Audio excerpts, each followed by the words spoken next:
السلام عليكم ورحمة الله وبركاته. النهاردة فيديو جديد من فيديوهاتنا. النهاردة بنتكلم على شوية أخبار جميلة وسعيدة وحلوة. 21/9 حلقة النهاردة الأهلي بيفوز على جورماهيا 3-0. هنتكلم شوية عن الماتش، هنتكلم عن التشكيل. أنا كاتب كل حاجة موجودة عندنا. الأهلي بدأ اعذروا بقى الصوت شوية عشان شوية برد كده مش أحسن حاجة يعني. الشناوي، رامي ربيعة، ياسر ربيع، عطية الله، ومحمد هاني، وأكرم، ومروان، وعاشور، وحسين الشحات، وتاو، وأسامة.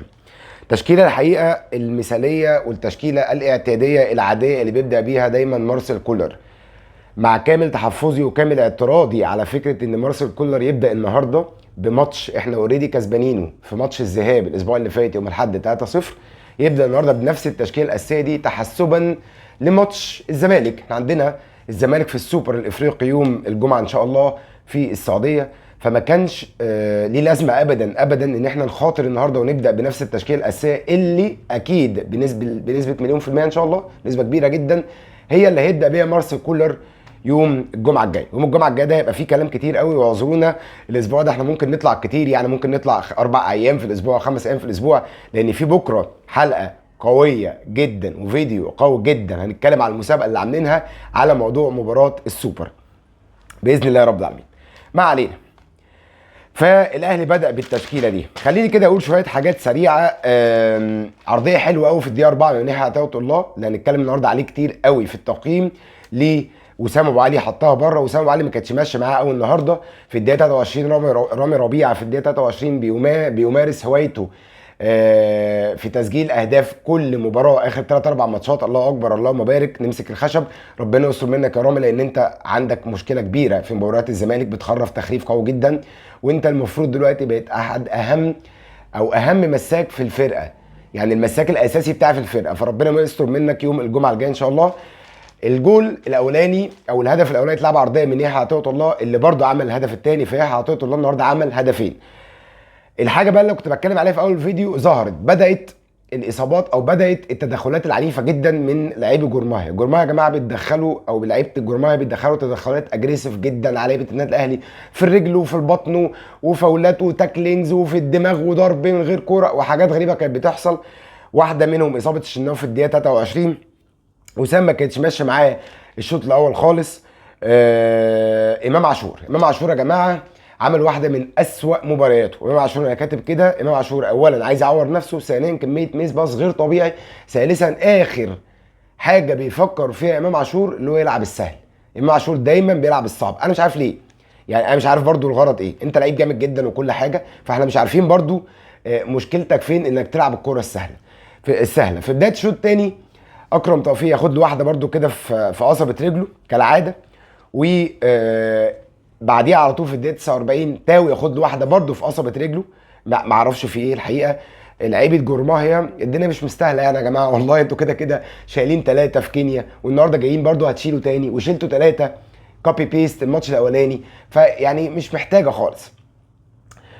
يحيى عطية الله بيتألق، واحده اتلعبت حلوه قوي قوي قوي من اكرم توفيق اللي رقص ترقيصه هايله في نص الملعب. اكرم بدا يعل ويرسى ويتقل في نص الملعب. يا جماعه الله اكبر، ربنا يحميه. حطها ثرو باص ليحيى عطية الله اللي ما طمعش خالص، وحطها عرضيه بسيطه قوي لوسام، اللي وسام خلص بيها الهدف الثاني في الدقيقه 59. اخيرا كولر النهارده بدا يعمل تغييرات بدري شويه.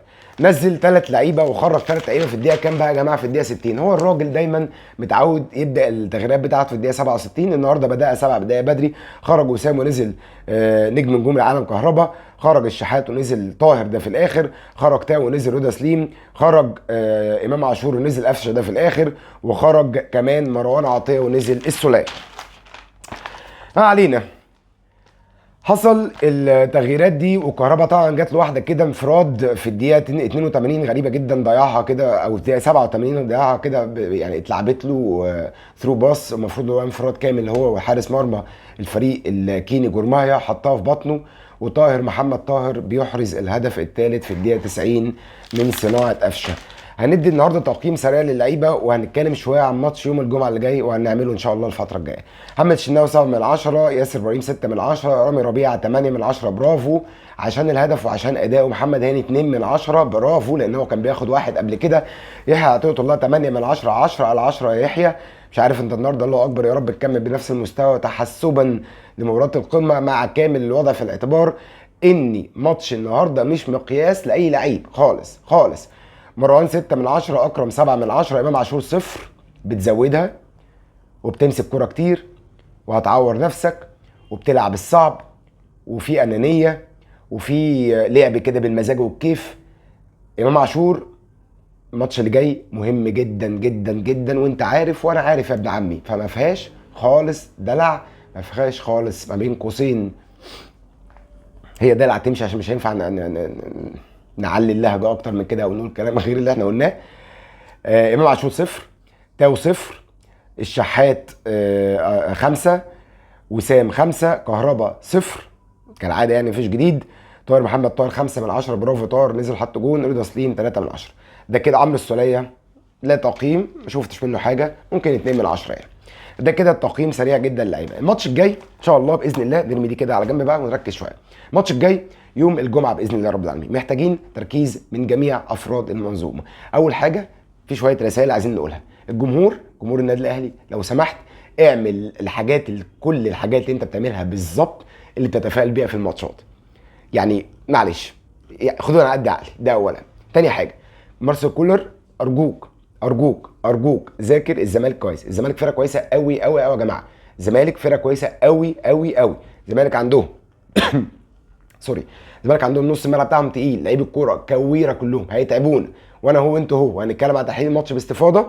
الزمالك هيبقى ليه نسبه استحواذ اعلى بكتير جدا من النادي الاهلي، لان الدايره عندهم والاطراف عندهم لعيبه كويره كلها. ودايما هو الراجل مش عايز اتكلم فني في القصه دي، بس جوميز بيعمل حاجه كده هنتكلم عليها حلوه قوي قوي قوي عجباني، هنتكلم عليها باستفاضه فنيا يعني. لعيبه النادي الاهلي محتاجين تركيز، لان الجمهور الاهلي الماتش ده بالنسبه له حياه او موت، ولن يقبل سوى الفوز باذن الله رب العالمين. دعواتكم معانا سريعا جدا جدا جدا. احنا بكره هنعلن عن مسابقه كده ان شاء الله في الفيديو اللي هننزله بكره. عندنا حلقه بكره، عندنا حلقه يوم الثلاث، عندنا حلقه ليله المباراه يوم الخميس هيكون فيها شويه مفاجآت كتير جدا، وعندنا حلقه يوم السبت لاعلام الفائز من المسابقه اللي احنا هنتكلم عليها بكره. استاذنكم كل الناس تسبسكرايب في القناه، كل الناس تعمل لايك، كل الناس تعمل شير. اشوفكم بكره ان شاء الله. سلام عليكم ورحمه الله وبركاته.